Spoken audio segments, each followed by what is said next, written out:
నేను పోయిన వారం చెప్పాను. కానీ నేను అది స్త్రీల కూటానికే చెప్దామని అనుకున్నాను. నేను లాస్ట్ ఒక 2 months నుంచి అనుకుంటున్నాను స్త్రీల కూటానికి కలిసినప్పుడు నా శాలరీ పెరగాలి, నేనైతే అడగకూడదు, ఆయనే పెంచాలి అని చెప్పి అనుకుంటున్నాను. అయితే అందరూ అన్నారు, నా షాప్లో చేసే వాళ్ళంతా ఆయన అడగకుండా నువ్వు ఎంత పని చేసినా ₹1 కూడా పెంచడు, శాలరీ అడిగితే ఆ దృష్టిలో పాపాత్ముల్లా చూస్తారు, నువ్వు అడగకపోతే అసలు పెంచరు అని చెప్పి అన్నారు. కానీ నేను వాళ్ళ మాట ఏమి వినలేదు. నేను ప్రేయర్ చేసుకున్నాను. నేను స్త్రీల కూటానికి వచ్చినప్పుడు లాస్ట్ మంత్లో అనుకున్నాను, ఈ మంత్ నేను సాక్ష్యం చెప్పుకోవాలి, నాకు శాలరీ పెంచాలి దేవా అని చెప్పి. అయితే నేను అసలు అడగలేదు, ఆయన దగ్గర టాపిక్ కూడా నేను తీయలేదు. ఆయనే పెంచి ఇచ్చారు నాకు శాలరీ. దేవుడు గొప్ప కార్యం చేశారు. అంటే మా అమ్మకు కూడా శాలరీ పడట్లేదు, 5 months కంప్లీట్ అయిపోయింది. ప్రేయర్ చేయండి దాని గురించి మీరంతా, నా గురించి మీరంతా ప్రేయర్ చేయండి. ఇంకోటి ఏంటంటే మా మావయ్య వాళ్ళ అమ్మాయికి హాస్టల్ దొరికింది, కానీ బయటే ఉన్నాయి, ఇంకా రూమ్స్ ఇవ్వలేదు అన్నారు లాస్ట్ మంత్లో. ఈ మంత్లో రూమ్స్ కూడా ఇచ్చేస్తే సాక్ష్యం చెప్పుకుంటా అనుకున్నాను. అలాగే తనకు కూడా హాస్టల్ దొరికి రూమ్స్ కూడా ఇచ్చారు. ఇదే నా చిన్న సాక్ష్యం. దేవుడు దీవించుకున్నాను.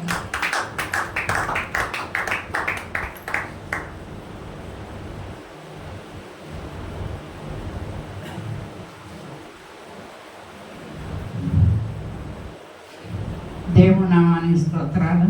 అమ్మగారికి, అయ్యగారికి నా వందనాలు. ఇక్కడ ఉన్న బిడ్డలందరికీ నా వందనాలు. నేను చెప్పే సాక్ష్యం ఏంటంటే, మన 4 నెలల క్రితం శ్రీలకృష్ణానికి వచ్చినప్పుడు నాకు కన్ను ఆపరేషన్ చేయాలన్నారు. నాకు కన్ను ఆపరేషన్ ఇక్కడ చేయించుకుందామని అనుకున్నాను. ఇలాగా మా పెద్ద అబ్బాయి ఇక్కడ చేయించుతాను రమ్మని అన్నాడు. మరి అక్కడైతే మరి హైదరాబాద్లో కన్ను ఆపరేషన్ అంటే మామూలు విషయం కాదు, 50,000 అయిపోతాయో. అసలు కొత్తగా మళ్ళీ అక్కడ చేయించుకోవాలంటే ఎట్లా చేస్తాడో డాక్టర్ గారు అని నేను దడిసి స్త్రీల కూటానికి వచ్చినప్పుడు ఆయన మరి ఎక్కడ చేయించుతావో నీ చిత్తం ఆయన, నాకైతే ఇదివరకు చేయించుకున్నా కాబట్టి ఇక్కడ చేయించుకుంటేనే బాగుంటుందని ఉంది. మరి మా అబ్బాయి అయితే ఎంటలేదు, నీ చిత్తం ఆయన ఎట్లా అయితే నేను అట్లా చేయించను ఆయన, నేను ఏదన్నా స్వీట్ ఇచ్చుకుంటాను ఈ కూటానికి అని అనుకుని వెళ్తే ఇంటికి మధ్యాహ్నం ఇంటి దగ్గర పడుకుని ఉంటే పాత తలుపులు కనపడ్డాయి నా కళ్ళలో. నేను చేయించుకోవాలి కానీ నాకు అన్ని శుభ్రంగా ఉండాలి కానీ అట్లాగే చేసేస్తానయ్యా అనుకున్నాను. ఎంత చెప్పినా ఇంట్లో ఎక్కడ చేయించుకుంటానంటే మా అబ్బాయికి, సరే నాయన నీ చిత్తం ఎట్లా చేయిస్తావో, నీ మీదే భారం వేసి కన్ను ఉంటే ఉండదు, పోతే పోతుంది అని నీ మీదే భారం వేసి వస్తున్నానని వెళ్ళాను హైదరాబాదు. మా అబ్బాయి ఇంట్లో అద్దెకు ఉండేవాళ్ళు పళ్ళు అమ్ముకునేవాళ్ళు. ఆ అమ్మాయికి చేయించాడంట అబ్బాయి. నేను చేయించానమ్మ, బాగా కనపడుతుంది ఆవిడకి, మరి నాకైతే అనుకూలంగా కూడా చేస్తాడు, నేను చేస్తాను రా అమ్మ అన్నాడు. మరి ఆయన తీసుకెళ్ళాడు హాస్పిటల్కి. మా అబ్బాయిని ఆయన ఇద్దరు తీసుకెళ్ళారు. మా అబ్బాయి అయితే డాక్టర్ గారికి కనపడ్డా. నేను కనపడితే మళ్ళీ మా అమ్మ అనుకుంటారు అంటే, మీరు ఇక్కడ కూర్చోండి, మా అక్కాయి వచ్చింది అని చెప్తానని డాక్టర్ గారి దగ్గరికి తీసుకెళ్ళి, మరి మా అక్కాయి అండి మరి మా ఆవిడకి బాగా చేశారని మళ్ళీ వచ్చింది ఇక్కడికని అంటే, మాకు చేసినట్టే చేయండి అని అడిగాడు. అది అందరికీ చేస్తే 15,000 అంట. ఆ అబ్బాయికి ఆవిడకి 11,000కే చేశాడు. 11,000కి చేసింది కానీ గ్లాసు చేయటం అన్నీ ఆ డబ్బులకి 11,000కే చేసి, అసలు ఎంత బాగా చేశాడో, ఎక్కడికన్నా బాగా చేశాడు. నాయన నువ్వే ఉండవు నాయన, నా కన్ను ఉంచుతావో పోద్దా నాకే తెలియదు నాయన, నా కన్ను కనపడద్దన్న ఆశ అయితే నాకు లేదు. ఆశ వదులుకునే బెడ్ మీదకి ఎక్కాను నేను. మరి దేవుడే ఆయనలో ఉండి ఎంత చక్కగా చేశాడు. మరి గ్లాస్ వేసాడు, నన్ను క్షేమంగా ఇంటికి తీసుకొచ్చాడు. ముందుతో సహా 11,000లోనే ఇచ్చాడు, బాగా చూపించాడు. మరి దేవుడు నాకు ఎంతో మేలు చేశాడు. ఇదే నా చిన్న సాక్ష్యం. దేవుడు దీవించి. అమ్మగారికి, అయ్యగారికి నా వందనాలు. ఇక్కడ కూడుకున్న మీ అందరికీ నా వందనాలు. మరి నేను చెప్పే సాక్ష్యం ఏంటంటే, మరి మేము ఫస్ట్ శ్రీలకోటానికి వచ్చినప్పుడు మరి చాలా అసలు ₹1 కూడా చేస్తా లేదండి నాకు. మరి అప్పుడు నేను చాలా ఇబ్బంది పడుతున్నాను. మరి అప్పుడు అమ్మగారు శ్రీలకోటానికి శ్రీలకోటంలో వచ్చి మరి మీరు అనుకున్నాయన్నీ అవుతాయి అని ప్రార్థన చేసుకోండి అని చెప్పినప్పుడు మరి నేను అలాగే చేసుకున్నానండి. మరి నిజంగా దేవుడు గొప్ప మేలు చేశాడు. మరి మళ్ళీ శ్రీలకోటం నాటికి మరి అప్పటి నుంచి ఇప్పుడు కూడా ఎంతగానో మరి ధన సహాయం ఏదో రకంగా వచ్చి ఏ ఇబ్బంది లేకోకుండా మరి జరిపిస్తున్నాడండి. దేవుడు గొప్ప కార్యం చేశాడు నాకు. మరి మళ్ళీ మా అబ్బాయి కూడా మరి అప్పులు తీరిపోతే చాలా వరకు మరి ప్రభా నేను ప్రతి శ్రీలకోటంలో నేను సాక్ష్యం చెప్పుకుంటానని డైలీ మరి నేను అదే ప్రేయర్ చేస్తున్నానండి. మరి దేవుడు చాలా వరకు ఒక 60-70 లక్షల వరకు తీర్చాడండి. మరి ఇంకా ఉన్నాయి, మరి ఉన్నాయి కూడా తీరాలని మీరు అందరూ ప్రార్థన చేయండి. మరి ఇంకో సాక్ష్యం సుబ్శ్రీ వాళ్ళకి కూడా మరి ధన సహాయం ఇచ్చేస్తే కూడా అది కూడా మేము అనుకున్నానండి. శ్రీలకోటంలో మరి ప్రతి నెల కూడా నేను సాక్ష్యం చెబుతానని అనుకున్నాను. మరి అలాగే అవి కూడా మరి దేవుడు ఇచ్చేసేటట్టు చేశాడు. మరి నాకు కూడా ఇంటి దగ్గర కొంచెం చిన్న చిన్న అప్పులే ఉన్నాయి. అయ్యా అసలు ఇవ్వలేకపోతున్నాను నేను, ఏంటి నాయన అని చెప్పి నేను మొన్న శ్రీలకోటం కాకుండా అంత ముందు శ్రీలకోటం కాదు నాకు బాగా ఏడిసి అడిగానండి. రేపు ఏదో రకంగా ఈ చిన్న అప్పులు తీరిపోవాలి నాకు ఇళ్ళ దగ్గర ముందు, నాకు చాలా బాధగా ఉంది మరి అని చెప్పి నేను అనుకున్నప్పుడు మరి నిజంగా దేవుడు గొప్ప దేవుడు అండి. మరి ఇద్దరు కూడా మరి అప్పులు చిన్న చిన్న అప్పులు కూడా మరి 5,000 5,000 మరి ఒకసారి 10,000 అలా ఉంటే మరి అవి కూడా దేవుడు మరి ఏదో రకంగా తీసుకొచ్చి మరి ఆ అప్పులు కూడా తీర్చాడండి. మరి దేవుడు స్తోత్రం. మరి సాక్ష్యం చెబుతాను ప్రభు తీరిపోతాను అనుకున్నాను. మరి అలాగే మరి అతనే కూడా తీరిపోయినాయండి. మరి ఇదే నా చిన్న సాక్ష్యం. దేవుడు దీవించుగాక. శ్రీలకోటంలో కలిసినందుకు మరి ఎన్నో గొప్ప మేలు చేస్తున్నాడండి దేవుడు. మంచి ఆరోగ్యాన్ని కూడా ఇస్తున్నాడు. మరి ఇదే నా చిన్న సాక్ష్యం. దేవుడు దీవించుగాక. మా గురించి మా కుటుంబం గురించి మీరందరూ ప్రార్థన. నేను చెప్పే సాక్ష్యం ఏంటంటే, నేను పోయిన శ్రీలకోటానికి వచ్చాను కదండి. నేను అప్పుడు చెప్పాను కదా ఈ పికిల్స్ చేస్తున్నాం బిజినెస్ అని చెప్పి. అయితే దేవుడు నన్ను ఈ బిజినెస్లో ఎంతగానో హెచ్చించాడండి. అయితే చాలా మంచి మంచి ఆర్డర్స్ అయితే ఇస్తున్నాడు దేవుడు. అంటే నేనేమనుకున్నానంటే అప్పుడు కొంచెం భయపడ్డా, అంటే బయటికి ఇవ్వాలి కదా అని. కానీ దేవుడు నాకు ఏమాత్రం ఎదురు దెబ్బ తగలకుండా ఏమీ లేకుండా అంతకంతకు హెచ్చించాడు. బయట నుంచి కూడా చాలా మంచిగా అందరూ చాలా మంచి రివ్యూస్ ఇస్తున్నారు, నాకు ఫోన్ చేస్తున్నారు, మాట్లాడుతున్నారు. మరి ఇదంతా దేవుడి కృపేనండి. మరి నాదంటూ ఏం లేదు. నేను ఒక్కొక్కసారి అనుకుంటూ ఉంటా ఇంట్లో పని చేసుకుంటూ, ప్రభా ఒకప్పుడైతే నా కన్నీటికి అంతే లేదయ్యా, ఎప్పుడు ఏడుస్తూ ఉండేదాన్ని, అంటే నాకున్న సమస్యలు బట్టి. కాకపోతే ఈరోజు దేవుడు ప్రతి కన్నీటి చుక్కని చూశాడు. దానికి ప్రతి కన్నీటి చుక్కని దేవుడు నాకు ఈరోజు ప్రతిఫలం ఇస్తున్నాడండి. మరి మనందరం కూడా ఎవ్వరూ ఇప్పుడు బాధపడుతున్నారు, ఏడుస్తున్నారు, కన్నీరు పడుతున్నారు, అది ఎప్పుడూ వృధా పోదు. ఖచ్చితంగా దేవుడు తగిన సమయంలో మనందరికీ ఇస్తాడు.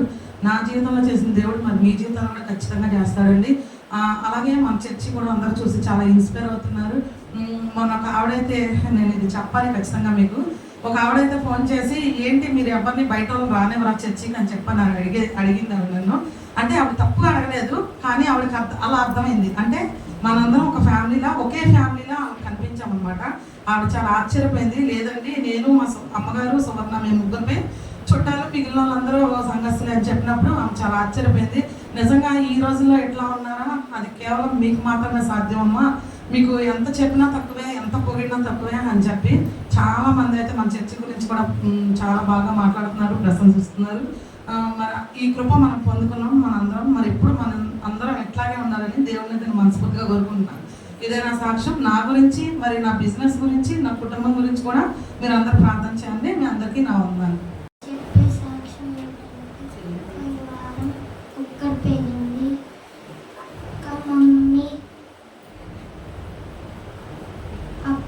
కూరగాయల కోసం ఒకేసారి కుక్కర్ పెట్టింది. అక్కకి మమ్మీకి ఏం కాలేదు. ఇది నా చిన్న సాక్ష్యం. దేవుడికి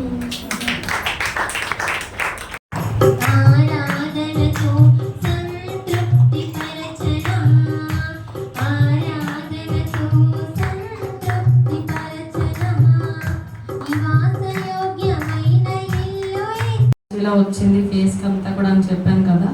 మరి తర్వాత ఒక 4 రోజులకు తగ్గిపోయిందండి. మళ్ళీ మొన్న వారం ఇంటికి వెళ్ళేసరికి బాగా మరి ఇబ్బంది పెట్టింది. చాలా మళ్ళీ మొహం అంతా వాసిపోయి ఇది అలా బాగా దురద వచ్చేసి ఏదో పాకినట్టుగా అసలు చాలా ఇబ్బంది పడిపోయాను.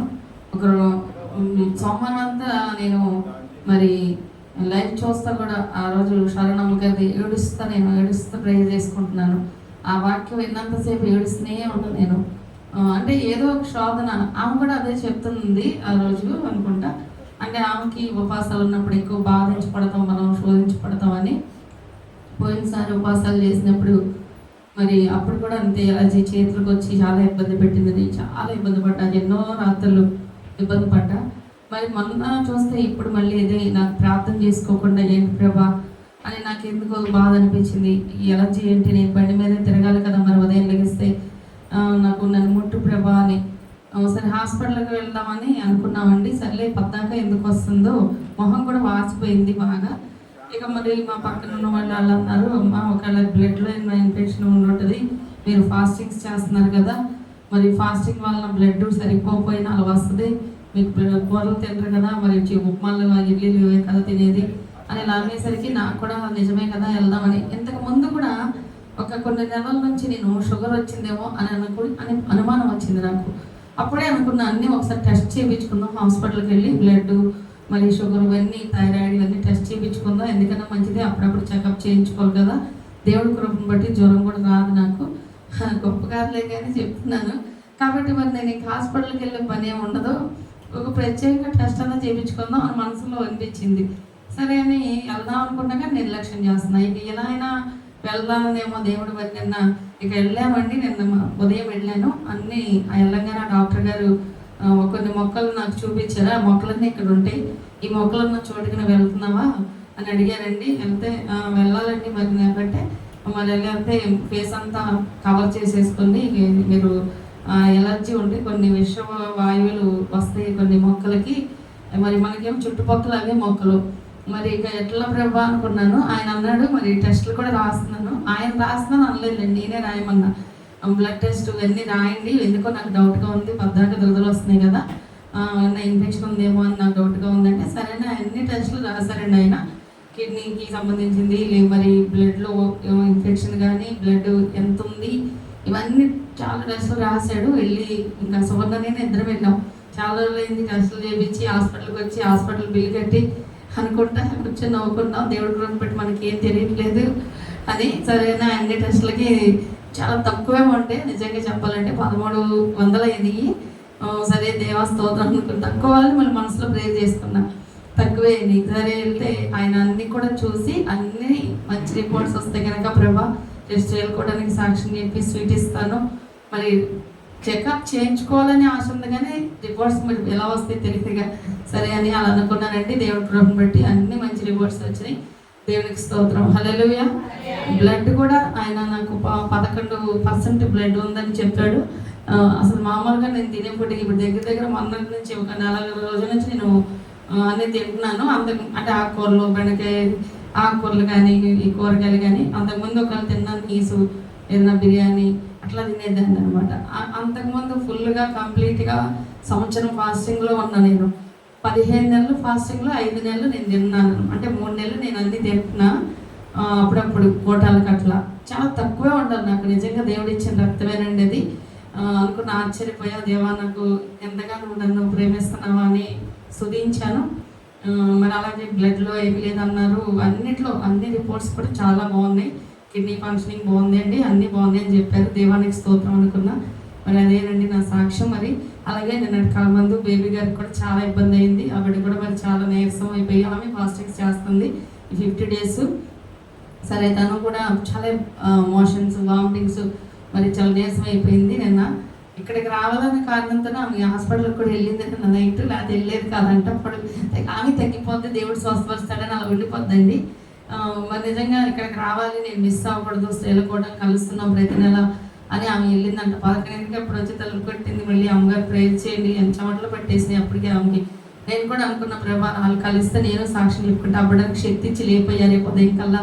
రేపు ఉదయం ఎన్ని మోషన్స్ అని నిన్నంతా చాలా వీక్గా ఉందండి ఆమె. మరి నిజంగా దేవుడు శక్తి ఇచ్చి మరి ఆవిడంతా కూడా తీసుకొచ్చాడు. అందుని బట్టి కూడా దేవుడికి మహిమ కలుగును గాక, హల్లెలూయా, దేవునికి స్తోత్రం.